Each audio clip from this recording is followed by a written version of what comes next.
Have you ever reflected on what really happens when you decide to give up something you desire ardently? I'm not just talking about giving up a slice of cake or a glass of wine, but about those deeper renunciations that dig inside you and leave you with a sense of emptiness.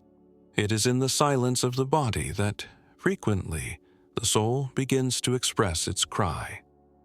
Carl Gustav Jung, one of the most influential thinkers in the field of psychology, understood this concept well.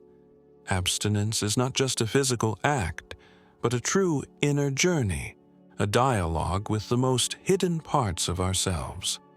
Today, I want to guide you through this journey, to explore together the profound meaning of abstinence and how it can transform us. Before we begin, I invite you to share in the comments where you are following me from, or a word that describes your current mood.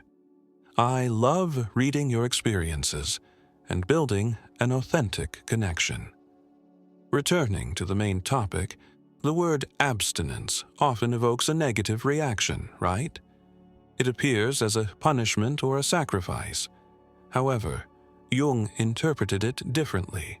For him, giving up something did not mean just depriving oneself, but rather opening a door to a deeper understanding of ourselves. Consider how many times you have tried to stop doing something, from coffee to your phone to toxic relationships. That internal battle, that intense desire, and that little voice that invites you to give in just this once, is the soul trying to make itself heard. Jung spoke of the shadow, that part of us made up of desires, fears, and impulses that we often prefer to ignore. By choosing abstinence, you are not just saying no to something external, you are facing your shadow. It's like turning on a light in a dark room. Suddenly, we see things we didn't know were there. And believe me, it's not always easy to face them. Let's take a concrete example. Imagine deciding to disconnect from social media for a month. At first, it seems simple, but after a few days, you start to feel a void.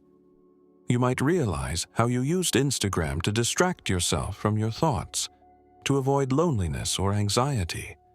That need to check your phone every 5 minutes is not just a habit. It's a signal of something deeper. Jung would say that, at that moment, abstinence forces you to look inside your shadow and ask yourself, why do I need this? What am I trying to avoid? Here's the first great lesson from Jung about abstinence. It's not about suffering for the sake of it, but about becoming aware. Every time you give up something, you create an empty space, and if you have the courage to look inside, you can discover truths about yourself that you never imagined. It's like digging in arid soil and finding a hidden spring of water. But be careful. Abstinence is not an easy path. It's a process that requires strength and can be painful. Jung knew this well, having lived through moments of deep introspection and confrontation with his shadows. In his Red Book, he recounts how he explored the darkest recesses of his psyche, confronting visions and thoughts that terrified him. Yet, it was precisely that confrontation that made him a true explorer of the soul.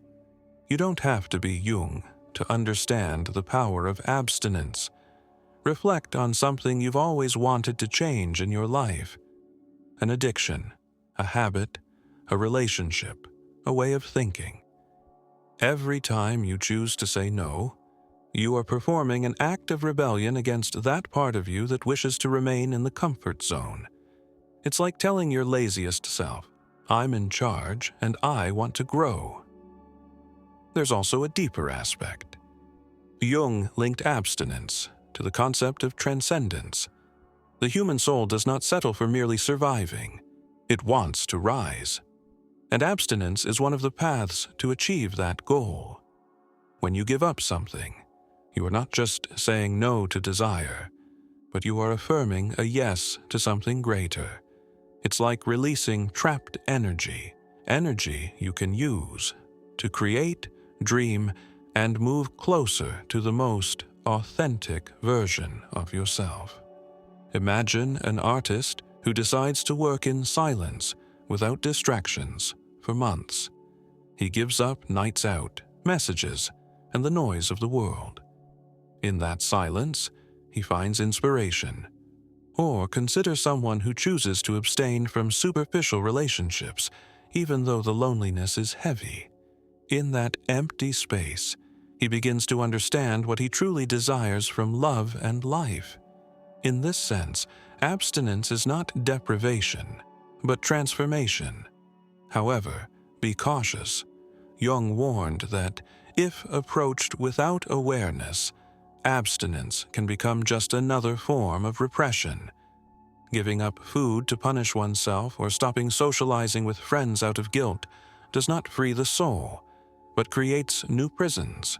True abstinence is a conscious choice, a sincere dialogue with oneself. It is saying, I choose to give this up because I want to discover who I truly am. Here comes another fundamental concept from Jung. Individuation. It is the process of becoming fully oneself, integrating all our parts, both beautiful and less attractive, into a harmonious whole. Abstinence can be a powerful ally on this path. Every time you give up something that keeps you chained, you take a step toward your true essence. It's like removing layers of dust from a statue. Underneath is the work of art you have always been. Perhaps you are wondering, all this is interesting, but how can I apply it in my life? It's not necessary to make extreme gestures or give up everything you love. Abstinence, in the Jungian sense, can be simple. An hour a day without your phone to listen to your thoughts, saying no to a relationship that makes you feel inadequate, or renouncing that inner voice that tells you that you are not enough. Let me tell you a story. A friend of mine, named Sarah, was trapped in a job she hated. Every morning, she woke up with a knot in her stomach, but she continued because it was what was expected of her. One day, she decided to do an experiment. For a month, she would give up complaining. Not to ignore the problem, but to understand what was behind that frustration. Every time she felt the need to complain, she would stop and ask herself, what am I really feeling? What do I truly want? That month of abstinence from complaining revealed to her that it wasn't the job that was the problem, but the fear of change. Today, Sarah has left that job and is pursuing her passion for art. It wasn't easy, but that small act of abstinence changed her life. This is the power of abstinence.